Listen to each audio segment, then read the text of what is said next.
L'ignorance est la mère de toutes les maladies, l'a dit Rabelais. Dernièrement, je reçois un de mes patients qui saignait abondamment et dont le saignement persistait. Il me pose la question de savoir que faut-il manger pour optimiser sur l'arrêt de ce saignement. Et là, ça me donne la latitude de vous parler de la vitamine K. Qu'est-ce que c'est la vitamine K? Où trouver la vitamine K? Quelles sont les contre-indications de la vitamine K et quels sont ses bienfaits dans l'organisme? Si vous me retrouvez pour la première fois sur cette chaîne, je suis Mr Ngound, spécialiste en hygiène alimentaire des pathologies. Je consulte dans plusieurs centres hospitaliers. Je consulte également en ligne via la téléconsultation. Dans cette chaîne, nous parlons essentiellement des sujets liés à la santé, liés au bien-être et à la nutrition. Alors je vous prie de vous abonner et de cliquer sur la cloche de notification si vous appréciez bien le thème, afin de recevoir plus d'amples informations. Retrouvons-nous tout à l'heure après le générique.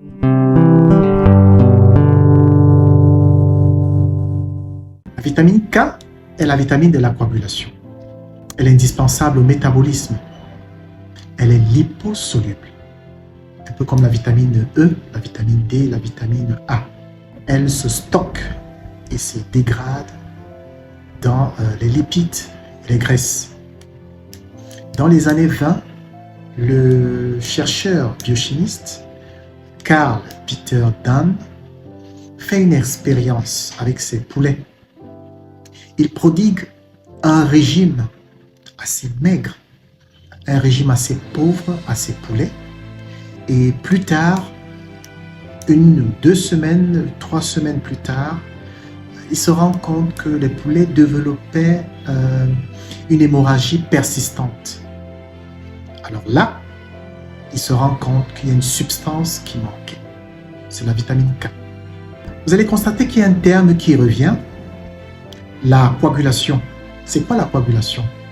C'est le processus de transformation d'une substance liquide, un peu comme le sang, en une masse solide. Alors, la vitamine K se présente sous 2 formes. La vitamine K1, qui intervient essentiellement dans le processus de coagulation.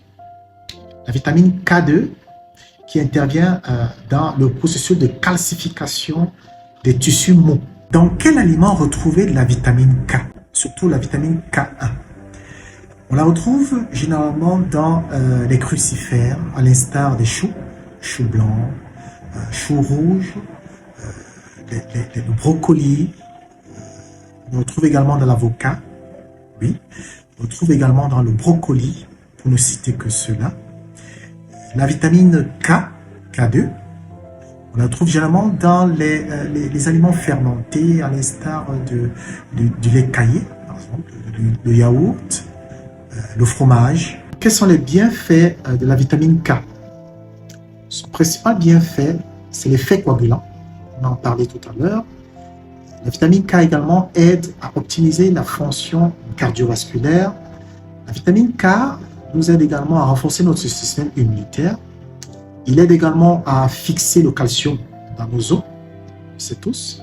La vitamine K également est très importante pour les nouveau-nés parce qu'à leur âge, ils n'ont pas encore cet organe-là qui permet de fabriquer naturellement la vitamine K pour éviter les hémorragies.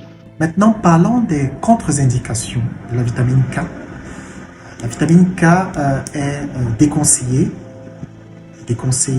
aux personnes qui développent les embolies, les thromboses par exemple, parce qu'il faut quelque chose de fluide. C'est-à-dire qu'il faut conseiller plutôt quelque chose de fluide.